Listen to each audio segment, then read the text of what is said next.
to welcome everyone for coming here tonight, and thank you for coming to our third in the guest artist talks around the exhibition Amend, which has been curated by Jessica Walton and is in conjunction with our Community Book Connection series. And so before we go ahead and get started, I just have one quick thing to read off from our Pathways coordinator, Becky Ocampo, and she's asked that I mentioned that there's going to be a raffle for one card account credits. And just if you don't know, with your one card, you can purchase items at the bookstore, at the CCBC cafes and printing, and most campus vending machines. So the drawings will be held after the conclusion of the artist talks. So not today's talk in specific, but at the end of this series. So end of next week.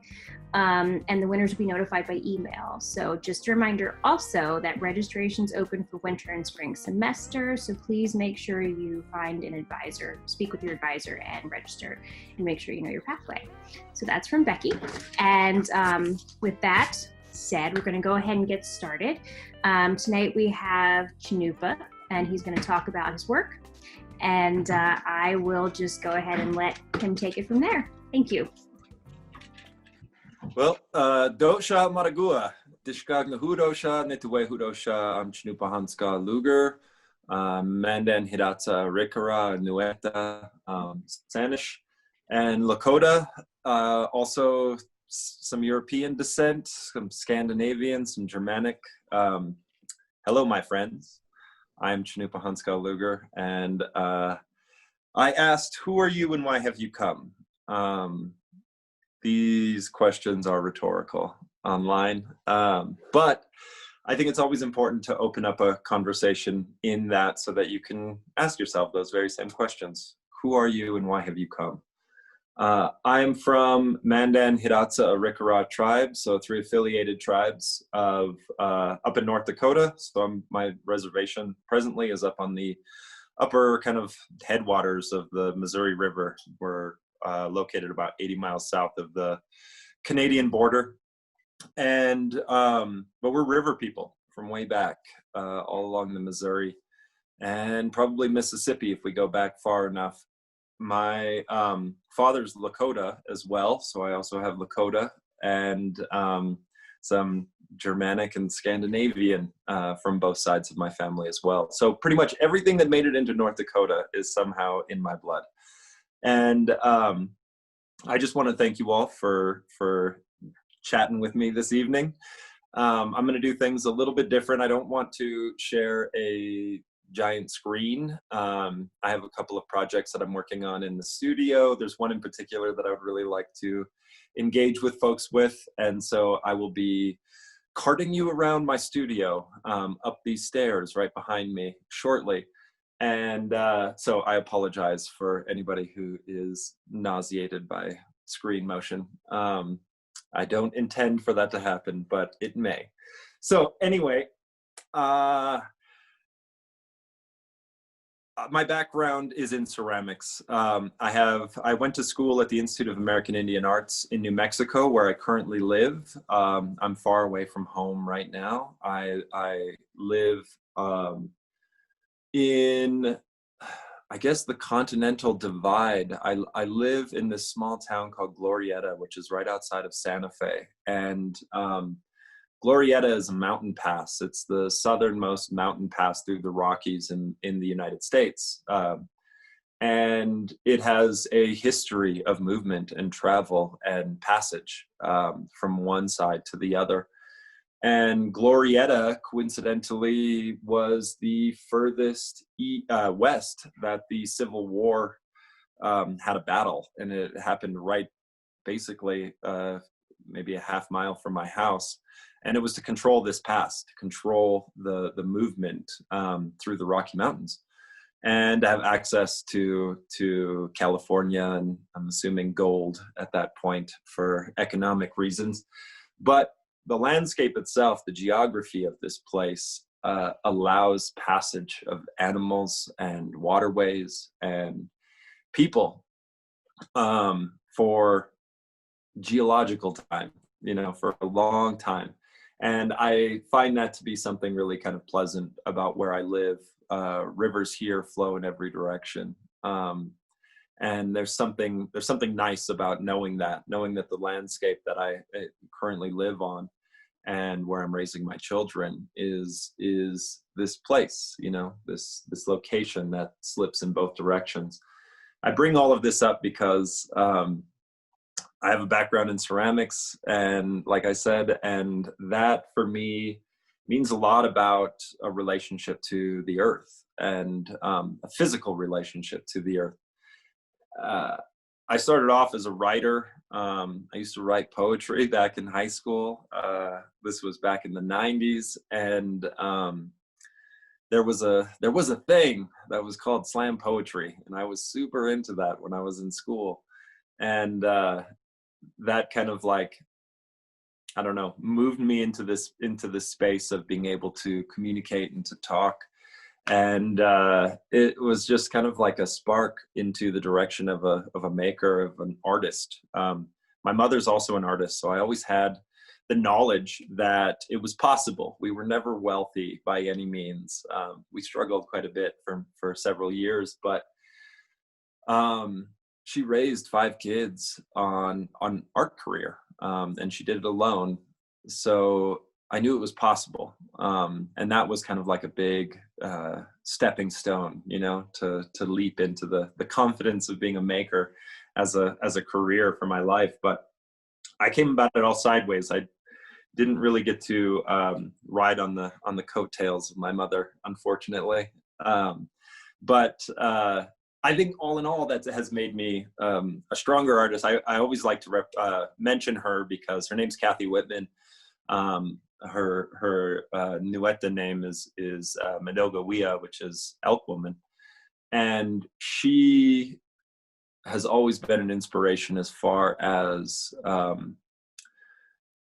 you know. Oftentimes it was I would go in the opposite direction that she was working towards, and so it was really helpful to have somebody who I could look up to in some sort of way. And I bring all this up because as a Native artist, as a Native person, just in general, most of my life growing up, all of my heroes were ghosts. They were all sepia photographs of long past people. And it's difficult psychologically to grow up in a country that you know you belong to, the landscape, you belong to it, but you don't see any representation of your people in any sort of way that's outside of a historical context. And so, yeah, it's strange to not have any living heroes, anybody to look up to. And I never thought about it at the time, but I think about this now that I got older, about my mom. And she has been a huge inspiration for all of that. My father as well. They split up when I was young, and I was, you know, a divorced child. So I lived in 2 places, Arizona, where my mom ended up moving the family to. And then I'd spend half of the year with my dad in North Dakota, on the Standing Rock Reservation. I was born there in a little town called Fort Yates, which actually juts out into the Missouri River, and it's like a little peninsula. It's actually kind of like an island with a man-made causeway that connects it to the land. And yeah, so I grew up in those two spaces, and those 2 spaces I think really kind of informed who I am as a person and as a maker. And I brought up all of the poetry stuff because there has been like a succession of events that have happened that seemed significant as far as me moving forward. Starting off as a writer, writing as I kind of got bored with the idea of slam poetry and the cadence that was always there in every way that it was presented. Me and a group of folks who I would read with started getting into hip hop. We all just kind of chipped in and bought a bunch of recording equipment and MPCs and 808 beatbox or beat machines, and started building beats. And we're like, look, we can transform language into something that we understand and have been a part of.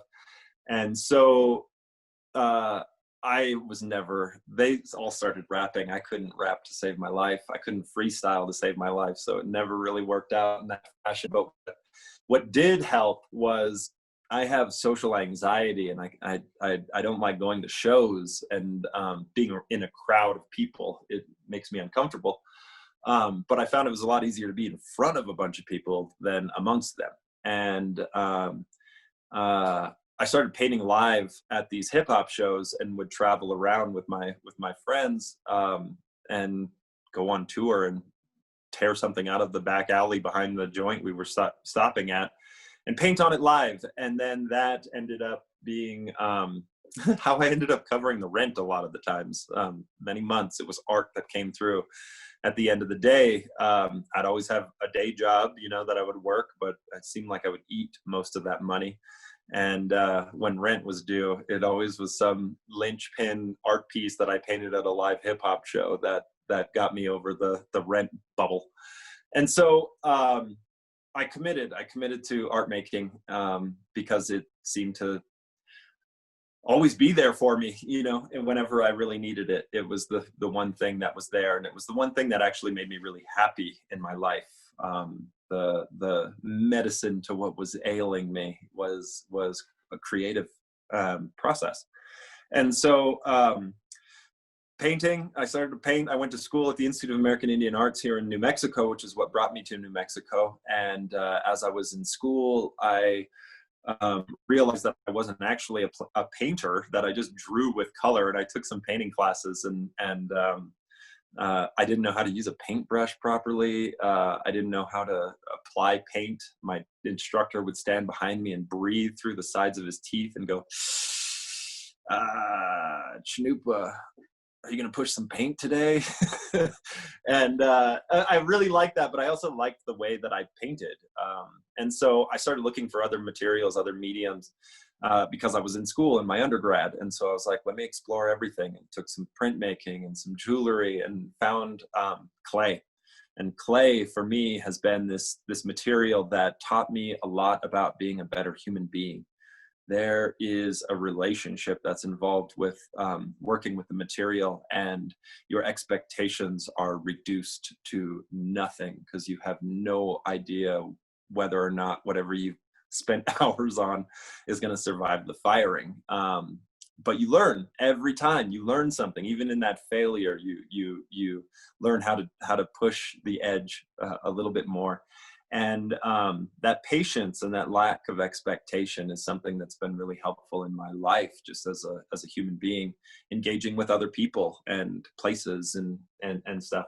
And so I started working in ceramics, but I grew up on a ranch in North Dakota and lived in Phoenix, Arizona, and back and forth, and picked up a lot of random skills along the way. And all of those random skills somehow find their way into my present living art practice. And so with that being said, just so I can get us not just my head talking to you, I want to take you upstairs to so this is my studio. I'm going to just do a little rotation.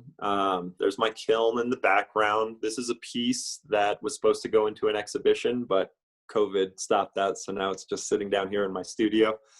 I've got a couple of ceramic skulls sitting on my bench down here right now. That is a prop cowboy hat from an opera that I worked on earlier. A couple more skulls. One of my hero ghosts hanging on the wall to this day. So I'm going to take you upstairs. This is the potentially nauseating portion of the show. Going up these steps. So I keep all of my clay stuff downstairs where it's easy to sweep up off the pavement, and separates like the dirty from the clean. Upstairs I have a lot of my textile work. So presently I'm just going to put you down here. Let me just do a little rotation. These are a couple of figures that I'm working on that I'm going to share with you, but this is where I live. This is how I do my work. This is like a particle board wall, tough shed studio that I put up on my property about a year ago. And let's see here. So, can you all hear me okay still? Am I loud enough? Okay, I'm going to talk a little bit louder, but presently I'm working on a couple of pieces that are for engaging with the land and apologizing to the land from the human-shaped things.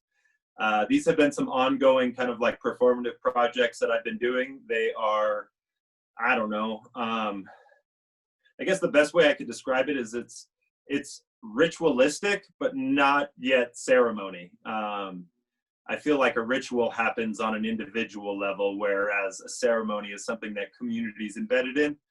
And for the most part, I engage with maybe 2 other artists to help me work on these projects. But we make ourselves, we humble ourselves by putting on these helmets that limit your ability to hear and to see, and then engage with the land and allow the landscape, the undulation, the flora of that landscape inform your movements. And so the land becomes the choreographer of what this performance ends up looking like. And I'll show you what I mean by obscuring your ability to see. So I don't know if you can hear me still, but this is one of the headpieces for this work. There's an entire regalia that goes along with it.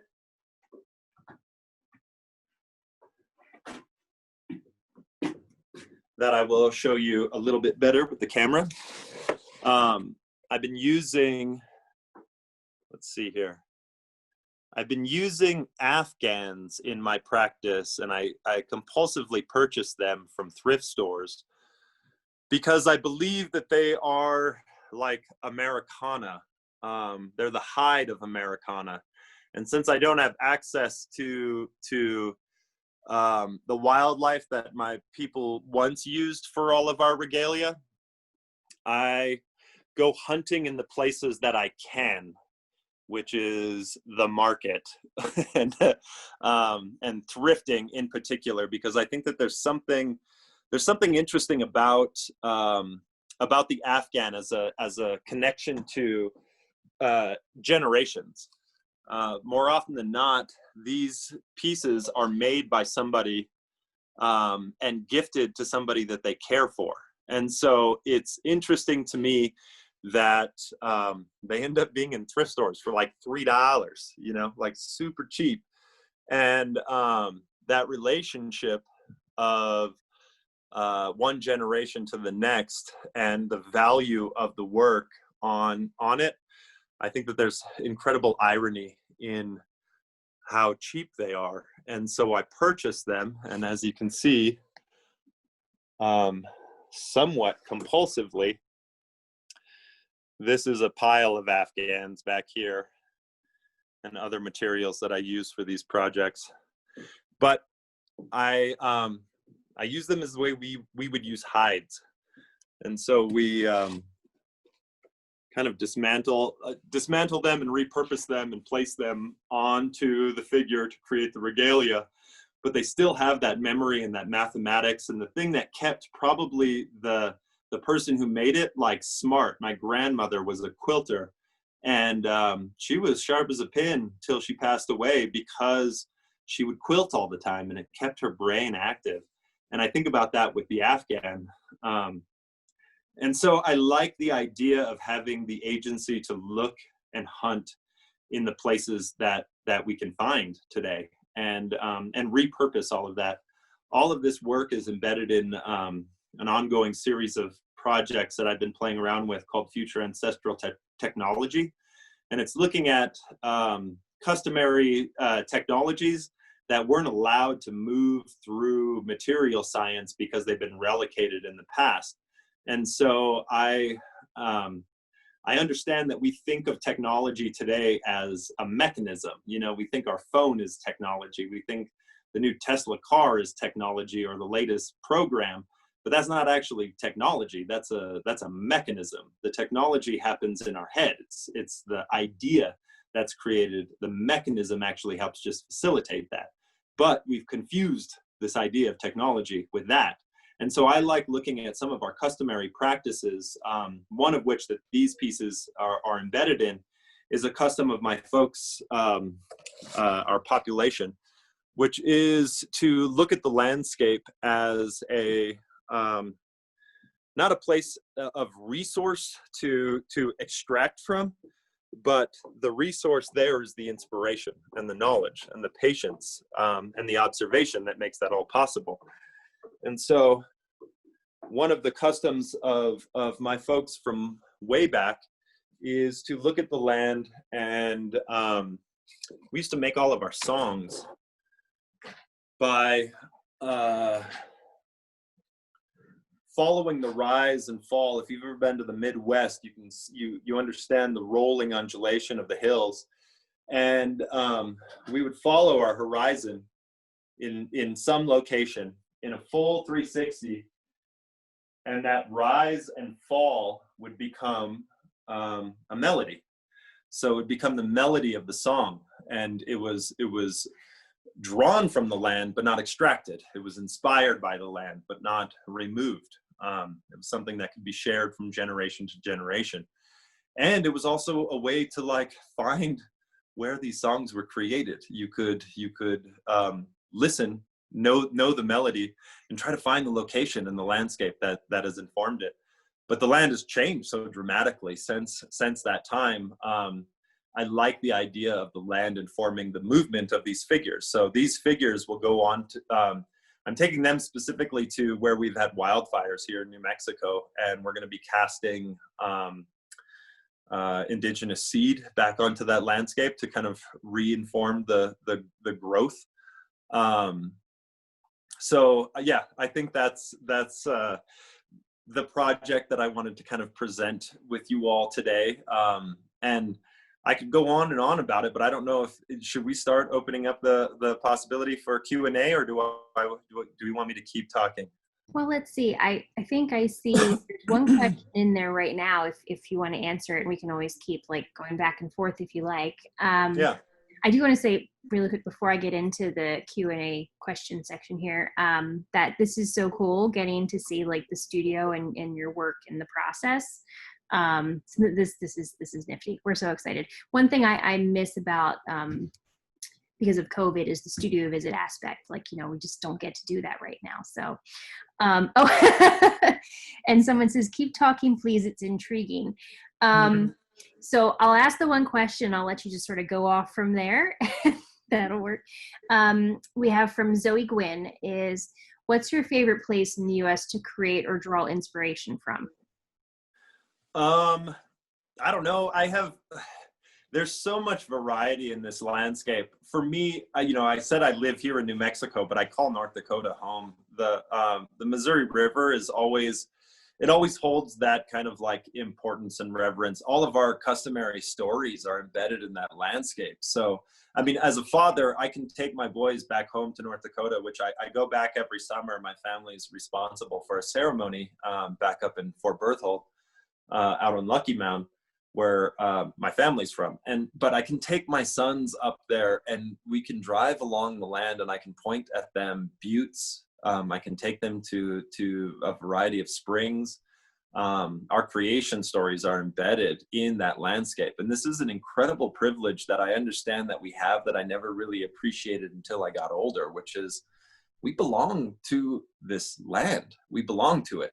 I grew up with a chip on my shoulder thinking that everything was taken away from me, taken away from my people. And this is some epigenetic trauma that I'm trying to put a stop to for this next generation, because what I realize is that the only way to make a good knife is heat and pressure, and heat and pressure is what my people have experienced for generations now, which means that my children are the fine honed edge of a generation, of generations, of part of a continuum.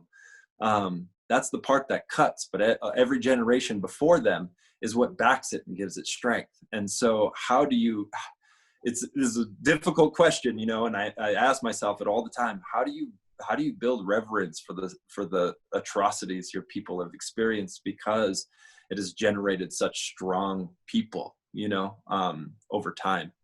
And I don't recommend it, you know, but as a way to like move beyond the genetic trauma of that, I tell myself this all the time. So as far as what my favorite places are, I tend to be marveled at every location that I've gone to. I grew up in the desert. I'm from the Midwest, the Great Plains. I presently live in the mountains, you know. I love the coast. I love the ocean. I think that there are incredible stories that can be shared and experienced as long as you're willing to see without wanting to extract from it, you know, that there's inspiration in these places. And so that is, I don't know if I've ever been able to really distill what my favorite places are. And more often than not, a lot of the work that I do is around like places that have been damaged by us, you know. And so I'll do work at like super fun sites here in the Southwest. This is where these body of work of wearing this regalia and apologizing to the land began, was going to mines and yeah, super fun sites here in New Mexico, and apologizing first before we can repair anything. I think it's important that we say we're sorry. And so that's been, you know, that part of all of that. So I don't know. The place I'm most excited about is the place that I am. And that I think is important to remember. It is. Oh, wonderful. So I've got a bunch of questions coming in, so I'm just going to start. Yeah, I like talking with people rather than at people, so this is good. All right, so let's see. We've got from Jessica, curator. You mentioned your mother is an artist. What material or materials did your mother work with in her art? My mom, you know, she was a stone sculptor, and so like sculpting in stone was something that I don't even like mess around with, because when I was a kid we had to like sand those sculptures, and me and my brother, we used to joke around that the only reason she had us so we could move her rocks, and we'd put, you know, get all these stones up and stuff. And I just did that actually. Like, she's still at it. My mother's in her 60s and she's still sculpting stone. I had to help her lift a marble, like a 300-pound marble stone onto this thing just like 2 days ago. So she's still in it. But she does all kinds. She did a lot of jewelry because it was bread and butter stuff just for economics. She was a painter. She's a really brilliant painter, and she's done murals at a variety of places. But she tinkers and she makes, and that's something that I think has informed my own practice. Cool. So she had her own workshop of children. That's awesome. I know, I'm working. I got 2 little boys right now. There you go, I don't know right? if I can handle any more, but I'm like, I can't wait till you guys can lift stuff for me. This is going to be great.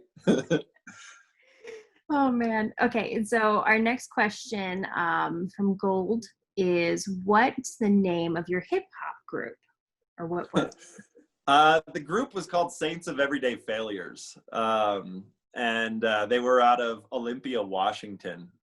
This was back in the like late 90s. And at the time, you know, the Pacific Northwest had its whole grunge scene, but man, some like dirty hip hop come up out of that region, just because it's so dark and so dreary for so like many months out of the year, that these producers would sit in their little apartments and put together some heavy bangers. And that's kind of like was the inspiration for all of that scene. You know, there was something really nice about that. And then as we started doing our stuff, like there were like MCs coming out of the woodworks and producers, and there was like a cool little movement that, you know, this is like late 90s, early 2000s, of like Northwest, I guess, backpack hip hop, you know. I don't know. It was funny. It was fun.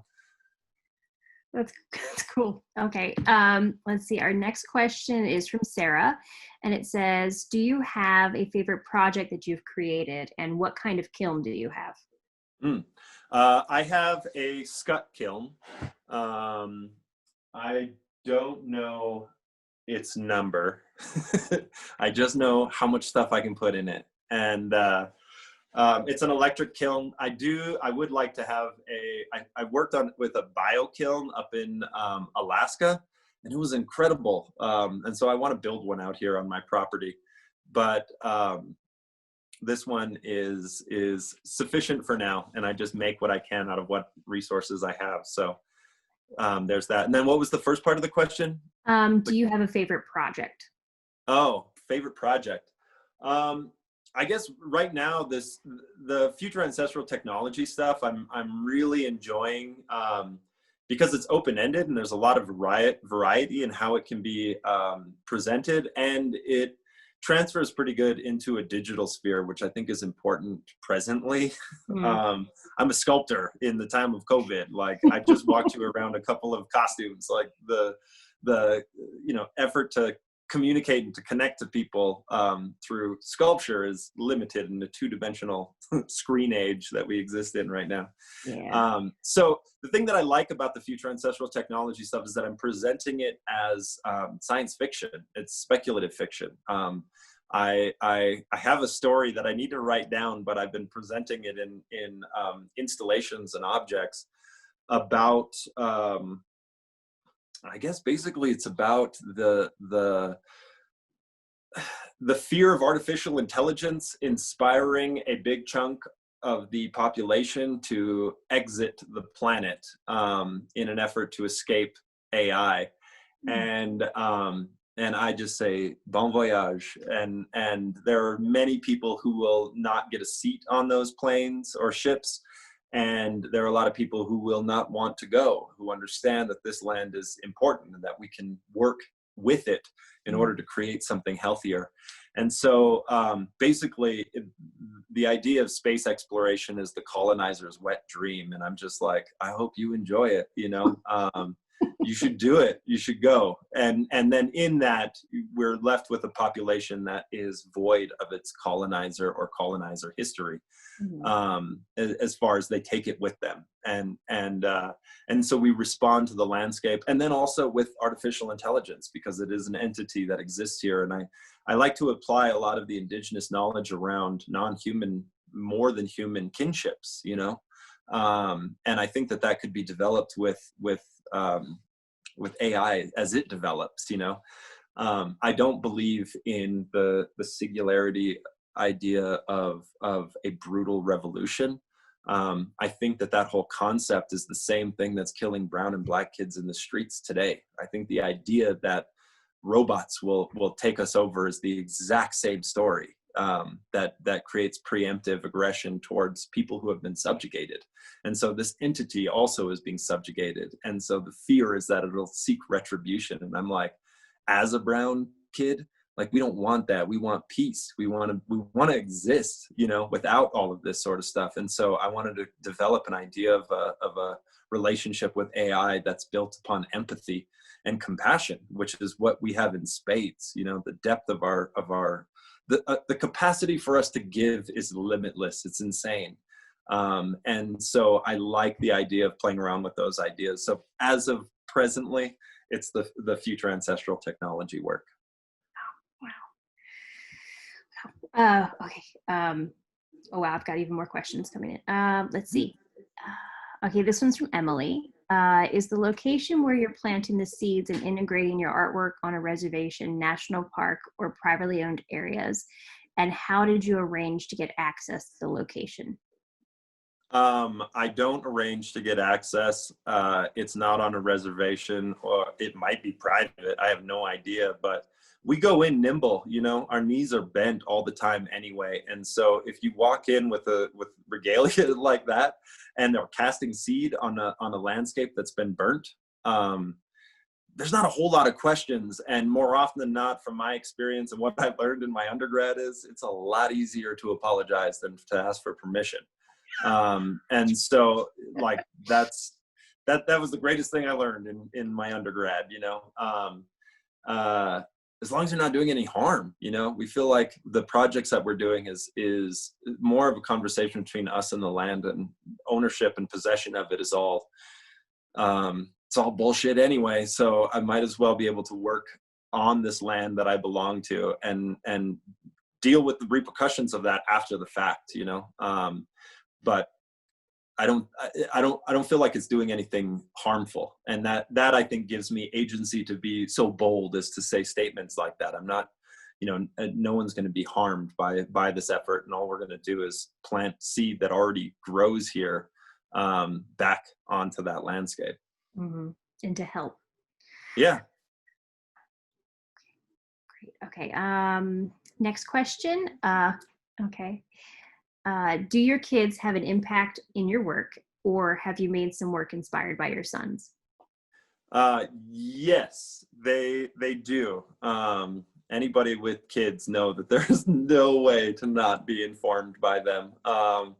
They're all over me, and I'm like a human juggle gym. But we also, my partner and I, Ginger, we decided to homeschool our kids like before all of the COVID thing. And so we've been really fortunate in that is that we're already acclimated to being around them all the time. And we do an unschooling process with them. So we don't teach our kids anything. We are reference librarians. We taught them when they were young, we taught them how to learn, educated them on what it means to learn and how to do that.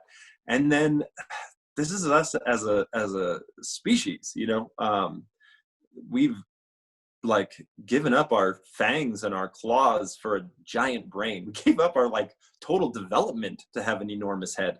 And so to think that like any institution could teach us better than we can teach ourselves, I think is pretty bold. And from my experience, like watching my kids develop has been incredible. And it's been inspiring for me. But even like the work that I do, they get involved in it and they ask questions, and that actually makes it better for me to defend some of the choices that I make, because I'm telling children how and why I do this stuff. And that seems like a pretty good acid test for institutions. It's like, if I can explain it to a child, you'll be able to get it. That's a good point, and it helps them to think creatively. And what better way to do that than seeing the example of their parent? I mean, that's pretty cool. Yeah, and it's just thinking for them. It's not even like creative thinking. It's just thinking. Yeah, that's true, because I guess when you start thinking about institutions and how they develop certain lines of thinking, you think of thinking outside the box as creative. But if you're always thinking that way, then it's just you. Yeah, it's just being nimble and adapting to your environment. I mean, that's our greatest power as a species. We are an incredibly adaptable creature. And so yeah, it's like, how do you bend when the wind blows, without breaking? That's cool. Okay. Let's see, next question. Okay, this is from Kayla. Kayla wants to know if you can make swords in your kiln. I have a whole collection of ceramic swords that are part of the future ancestral technology. So yes, but I don't do any like annealing or forging of metal in there. It's strictly ceramic in that kiln. Next question is how you create Okay, sorry, let me read this again. How you create by connecting to the landscape is so beautiful and inspiring. I also loved hearing about your use of Afghans. Reminds me of my grandmother and great aunt. I am very interested in your new project where you will be doing the ritual with the lands and the wildfires. Will there be a way to view that? Yeah, I tend to document the experience. I document like echoes of it. You don't get to participate in the actual ritualistic kind of the exchange that happens from the landscape to the performer to the artist is a different thing, and I don't know how to share that other than inspiring people to go and do this themselves. But I created the regalia to hide the identities of the people who I asked to participate, as well as hinder their ability to see. But this makes them genderless and identityless. And so I document it. I'll use drone cameras and what are they called? Those GoPros. Both of these cameras are pretty resilient, and I am pretty hard on electronics. So I'm like, let me use these two things. But the cameras are really similar. They shoot in 4K, so it's really nice to mix them together. And I usually end up making some sort of video that I'll post on my website. I'll share bits of it on social media, but more often than not, they find their way into the Future Ancestral Technology exhibitions. So they exist as little video pieces. Okay, cool. Well, we'll have to check those out. Okay, so this one is from Brian.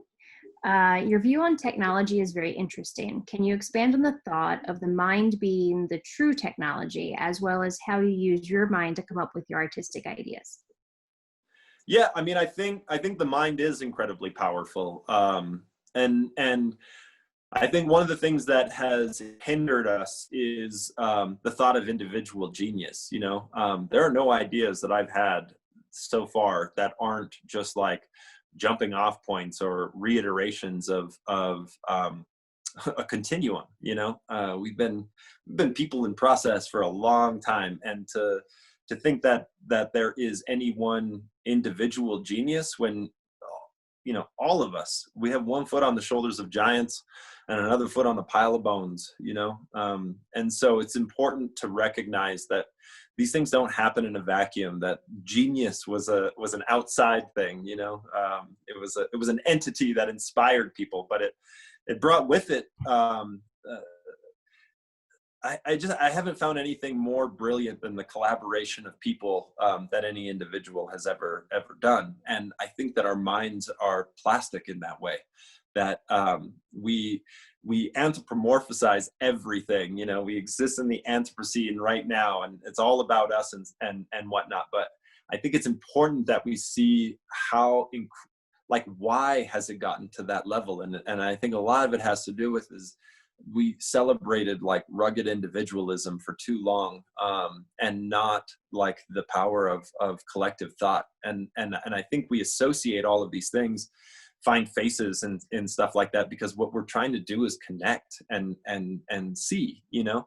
And so if we could do that together a little bit more efficiently, and without as much ego, there might be some really incredible scientific developments, you know, as long as no one individual is going to capitalize on it. Our intelligence, our technology, our brains, they're great. The one inside of my skull is fantastic, but the one that we all share together is remarkable. And I want to be in awe of us. I want to see us and just be moved by what we can accomplish. And up until now, it's mostly just ashamed, you know, I'm ashamed of the brilliance that we've squandered, you know? So yeah, that's my thought on the intelligence and the technology of the brain. Okay, so far I think I have just one more question, and it is, where can we find you online and or social media? Well, luckily, my mother named me Cannupa Hanska Luger, and every URL available is under Cannupa Hanska I have access to. So all the social media platforms, it's just Cannupa Hanska. CannupaHanska.com is my website. And beyond that, I just work on a lot of different projects and collaborate with folks, as well as my own solo stuff. So my name is the best way to find me. It's good having a unique name. That definitely helps. Yeah. Okay, very, very cool. This has been such a fun and very interesting artist talk. Thank you so much. I guess on that note, oh, thank you. I guess on that note, unless anybody else has any questions, I'm looking at my chat screen. Okay, no one's, all right. So I think we're good. All right. Good job then. Awesome. Thank you. Wait, I have a question. Oh, we have a question? Okay. Yeah, I do have a question. So I wanted to on firing and crafting with clay without a kiln, because like that's my issue. Oh, did I miss that one? I'm sorry.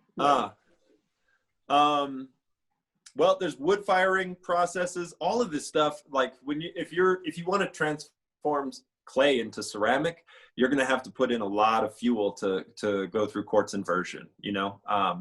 But as of late, I've been making a lot of work that is unfired, you know.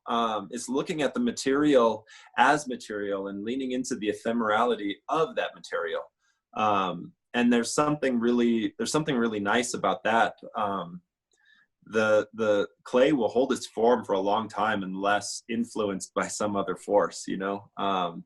And if it's cared for, you know, I know museums just love to impulsively preserve things. So there is space to build and say, you know, just lean into the fact that it is unfired clay, you know. I think that there's something in that, just from some of the socially engaged projects that I've done. I've been looking more so at making unfired pieces because I think that there is something really incredible in the care that has to go into to a piece of clay that it hasn't been fired. And clay is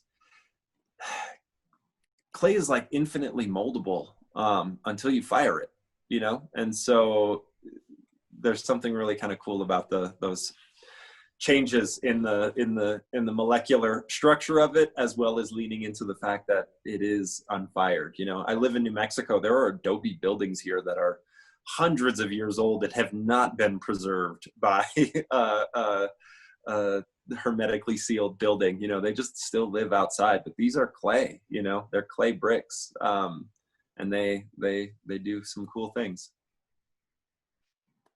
Okay, so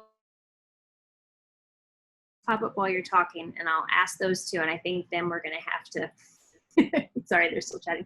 I think then I'm gonna have to cut it. I'm sorry, but okay, so 1 out of 2 is any advice for younger / upcoming artists?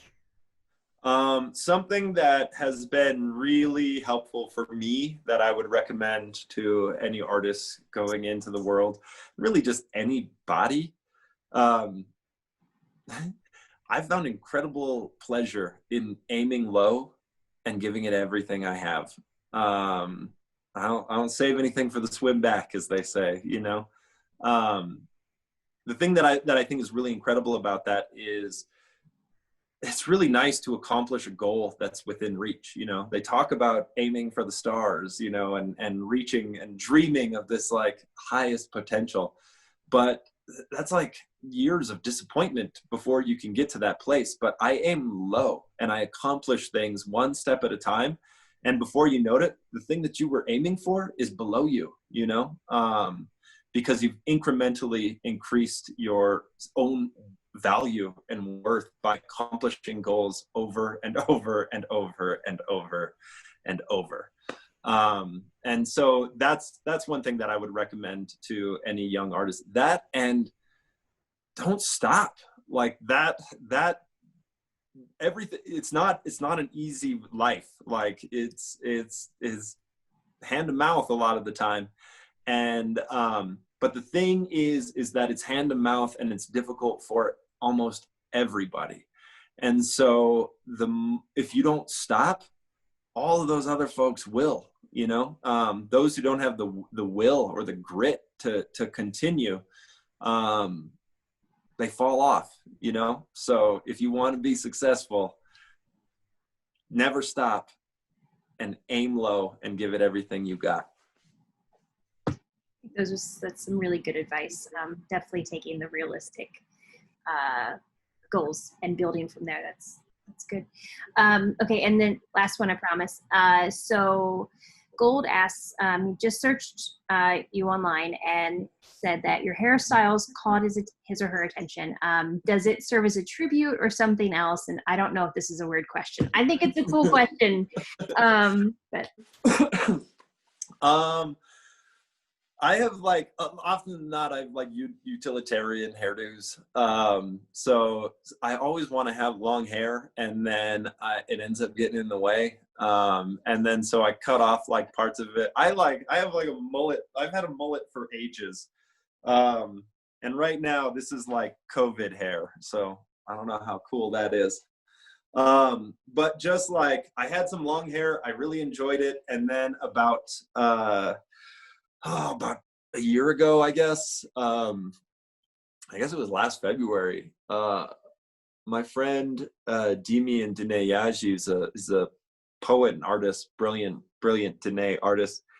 Had a project in New York at gosh, I can't remember what the name of the place is. I want to say like I can't, I'll just ruin it if I give you the exact name. But he invited me to participate in a collaborative project where we were looking at